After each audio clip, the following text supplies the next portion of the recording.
ಪದಾಧಿಕಾರಿಗಳ ಮೊದಲ ಸಭೆಯಲ್ಲೇ ಯತ್ನಾಳ್ ಬಗ್ಗೆ ದೂರು ಸಲ್ಲಿಸಲಾಗಿದೆ. ಯತ್ನಾಳ್ ವಿರುದ್ಧ ಕ್ರಮಕ್ಕೆ ಹೊಸ ಪದಾಧಿಕಾರಿಗಳು ಒತ್ತಾಯವನ್ನ ಮಾಡ್ತಾ ಇರುವಂತದ್ದು. ಯತ್ನಾಳ್ ವಿರುದ್ಧ ಕ್ರಮ ಕೈಗೊಳ್ಳುವಂತೆ ಸಭೆಯಲ್ಲಿ ನಿರ್ಣಯವನ್ನ ಮಾಡಲಾಗಿರುವಂತದ್ದು. ಈಗಾಗಲೇ ಪದಾಧಿಕಾರಿಗಳ ನೇಮಕ ಆಗಿದೆ. ಪದಾಧಿಕಾರಿಗಳ ಮೊದಲ ಸಭೆ ಇವತ್ತು ನಡೀತಾ ಇತ್ತು. ಈ ಒಂದು ಸಭೆಯಲ್ಲಿ ಪ್ರಮುಖವಾಗಿ ಹೈಲೈಟ್ ಆಗಿರುವಂತದ್ದು ಯತ್ನಾಳ್ ಬಗೆಗಿನ ದೂರುಗಳು. ಯತ್ನಾಳ್ ವಿರುದ್ಧ ಕ್ರಮಕ್ಕೆ ಹೊಸ ಪದಾಧಿಕಾರಿಗಳು ಒತ್ತಾಯವನ್ನ ಮಾಡ್ತಾ ಇದ್ದಾರೆ. ಯತ್ನಾಳ್ ವಿರುದ್ಧ ಕ್ರಮ ಕೈಗೊಳ್ಳುವಂತೆ ಸಭೆಯಲ್ಲಿ ನಿರ್ಣಯ ಕೂಡ ಆಗಿರುವಂತದ್ದು. ಇನ್ನು ಹೈಕಮಾಂಡ್ಗೆ ದೂರು ನೀಡಲು ಪದಾಧಿಕಾರಿಗಳ ಸಭೆಯಲ್ಲಿ ಒಂದು ನಿರ್ಧಾರವನ್ನು ಮಾಡಲಾಗಿದೆ. ಯತ್ನಾಳ್ ಹೇಳಿಕೆಗಳೇ ಕಾಂಗ್ರೆಸ್ಗೆ ಅಸ್ತ್ರವಾಗ್ತಿದೆ ಅಂತ ಕಿಡಿಕಾರ್ತಾ ಇದ್ದಾರೆ ಹೊಸ ಪದಾಧಿಕಾರಿಗಳು. ಇನ್ನು ಸಭೆಯಲ್ಲಿ ಸರ್ವಸಮ್ಮತವಾಗಿ ಈ ಒಂದು ನಿರ್ಣಯವನ್ನ ತೆಗೆದುಕೊಳ್ಳಲಾಗಿದೆ. ಡಿವಿಎಸ್ ಕೂಡ ಯತ್ನಾಳ್ ವಿರುದ್ಧ ಅಸಮಾಧಾನವನ್ನ ಹೊರಹಾಕಿದ್ದಾರೆ. ಈಗಾಗಲೇ ಯತ್ನಾಳ್ ಅವರು ಹೇಳಿರುವಂತಹ ಒಂದು ಭ್ರಷ್ಟಾಚಾರದ ಆರೋಪ ಏನಿದೆ ಇದೀಗ ಕಾಂಗ್ರೆಸ್ನವರಿಗೂ ಆಹಾರವಾಗಿದೆ. ಇದೇ ವಿಚಾರಕ್ಕೆ ಸಂಬಂಧಪಟ್ಟಂತೆ ಸಿಎಂ ಕೂಡ ಪ್ರತಿಕ್ರಿಯೆ ಕೊಟ್ಟಿದ್ರು.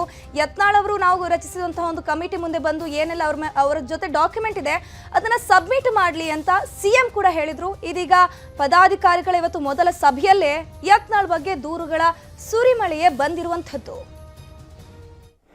ಪಕ್ಷದ ಇತ್ತೀಚಿನ ಎಲ್ಲ ಬೆಳವಣಿಗೆಗಳ ಬಗ್ಗೆ ಗಂಭೀರವಾದಂತಹ ಚರ್ಚೆ ಆಗಿದೆ.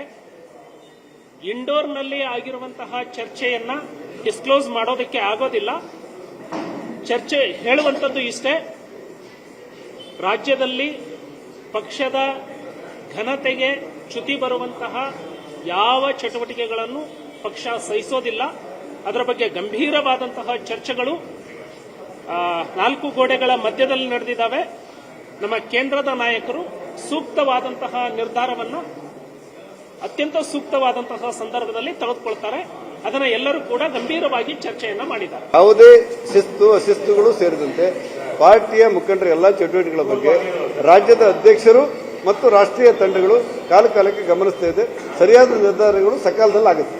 ಯಾವುದೇ ಶಿಸ್ತು ಅಶಿಸ್ತುಗಳು ಸೇರಿದಂತೆ ಪಾರ್ಟಿಯ ಮುಖಂಡರ ಎಲ್ಲಾ ಚಟುವಟಿಕೆಗಳ ಬಗ್ಗೆ ಡಜನ್ಗಟ್ಟಲೆ ವ್ಯಕ್ತಿಗಳು, ಪಕ್ಷದ ಪ್ರಮುಖ ಸ್ಥಾನದಲ್ಲಿರುವಂತಹ ವ್ಯಕ್ತಿಗಳು ಪಕ್ಷದ ಮೇಲೆ, ಪಕ್ಷದ ನಾಯಕರ ಮೇಲೆ ನಿರಂತರವಾಗಿ ಮಾತಾಡ್ತಾ ಇರ್ತಾರೆ.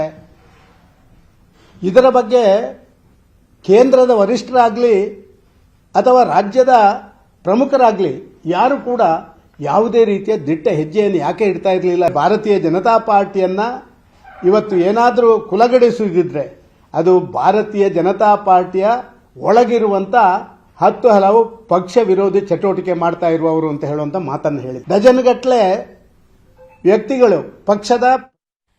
ಯತ್ನಾಳ್ ವಿರುದ್ಧ ಎಎಸ್ ಪಾಟೀಲ್ ನಡಹಳ್ಳಿ ಟಾಂಗ್ ಕೊಟ್ಟಿದ್ದಾರೆ. ನಾಗರಹಾವಿಗೆ ತಲೆನೋವು ಬಂದಾಗ ಏನ್ ಮಾಡುತ್ತೆ? ತಲೆನೋವು ಬಂದಾಗ ತಲೆ ಚಚ್ಚಿಕೊಂಡು ಸಾಯತ್ತೆ. ಯತ್ನಾಳ್ಗೆ ತಲೆನೋವು ಬಂದು ತಲೆ ಚಚ್ಚಿಕೊಳ್ತಿದ್ದಾರೆ. ನಾಗರಹಾವಿಗೆ ಔಷಧಿ ಇದೆ, ಸೂಕ್ತ ಸಂದರ್ಭದಲ್ಲಿ ಕೊಡ್ತೇವೆ ಅಂತ ಯತ್ನಾಳ್ ವಿರುದ್ಧ ಸೂಕ್ತ ಕ್ರಮದ ಬಗ್ಗೆಯೂ ಚರ್ಚೆ ಆಗಿದೆ ಅಂತ ಎಎಸ್ ಹೇಳಿಕೆಯನ್ನು ಕೊಟ್ಟಿರುವಂತದ್ದು ನಡಹಳ್ಳಿ ಅವರು. ಈಗಾಗಲೇ ಯತ್ನಾಳ್ ಅವರಿಗೆ ತಲೆನೋವು ಬಂದು ತಲೆಯನ್ನ ಚಚ್ಚಿಕೊಳ್ತಾ ಇದ್ದಾರೆ. ನಾಗರಹಾವಿಗೆ ಔಷಧಿ ಇದೆ, ಸೂಕ್ತ ಸಂದರ್ಭದಲ್ಲಿ ಕೊಡ್ತೇವೆ ಅಂತ ಹೇಳ್ತಾರೆ. ಇನ್ನು ಆದಷ್ಟು ಬೇಗನೆ ಕ್ರಮದ ಬಗ್ಗೆಯೂ ಪಕ್ಷ ತೀರ್ಮಾನವನ್ನ ಕೈಗೊಳ್ಳುತ್ತೆ. ಬಿಜೆಪಿ ಕಚೇರಿಯಲ್ಲಿ ನೂತನ ರೈತ ಮೋರ್ಚಾ ಅಧ್ಯಕ್ಷ ಎಎಸ್ ಪಾಟೀಲ್ ನಡಹಳ್ಳಿ ಹೇಳಿಕೆಯನ್ನ ಕೊಟ್ಟಿರುವಂತದ್ದು. ಯತ್ನಾಳ್ ವಿರುದ್ಧ ಈಗಾಗಲೇ ಸ್ವಪಕ್ಷದವರೇ ತಮ್ಮ ಆಕ್ರೋಶವನ್ನು ವ್ಯಕ್ತಪಡಿಸ್ತಾ ಇದ್ದಾರೆ.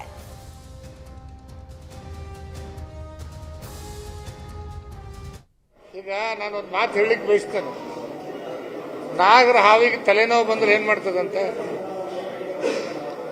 ನಾಗರ ಹಾವಿಗೆ ತಲೆನೋವು ಬಂದ್ರೆ ಏನ್ ಮಾಡ್ತದೆ ಹೇಳಿ? ಅದು ತಲೆ ಚಚ್ಕೊಳ್ತಾ ಇರ್ತದಂತ.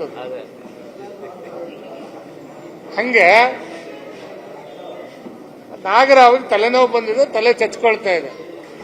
ಇವತ್ತಿಲ್ಲ ನಾಳೆ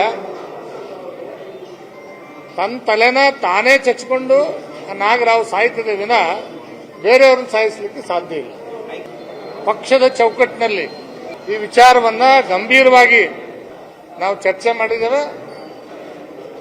ಸೂಕ್ತ ಸಂದರ್ಭದಲ್ಲಿ ಸೂಕ್ತ ನಿರ್ಧಾರವನ್ನು ಪಕ್ಷ ತೆಗೆದುಕೊಳ್ತೇವೆ. ಈಗ ನಾನೊಂದು ಮಾತು ಹೇಳಿಕ್ ಬಯಸ್ತೇನೆ. ಕನ್ನಡಿಗರ ನೆಚ್ಚಿನ ನ್ಯೂಸ್ 18 ಕನ್ನಡ ಈಗ ವಾಟ್ಸ್ಆಪ್ನಲ್ಲೂ ಲಭ್ಯ. ಕರ್ನಾಟಕ, ದೇಶ ವಿದೇಶಗಳ 360 ಡಿಗ್ರಿ ಸುದ್ದಿಯ ವಿವರಗಳನ್ನ ನಿಮ್ಮ ಕೈ ಬೆರಳುಗಳಲ್ಲೇ ಪಡಿಲಿಕ್ಕೆ ಈ QR ಕೋಡ್ ಅನ್ನ ಸ್ಕ್ಯಾನ್ ಮಾಡಿ. ನಮ್ಮ ಚಾನಲ್ ಫಾಲೋ ಮಾಡಿ, ನೋಟಿಫಿಕೇಶನ್ ಆನ್ ಮಾಡಿ.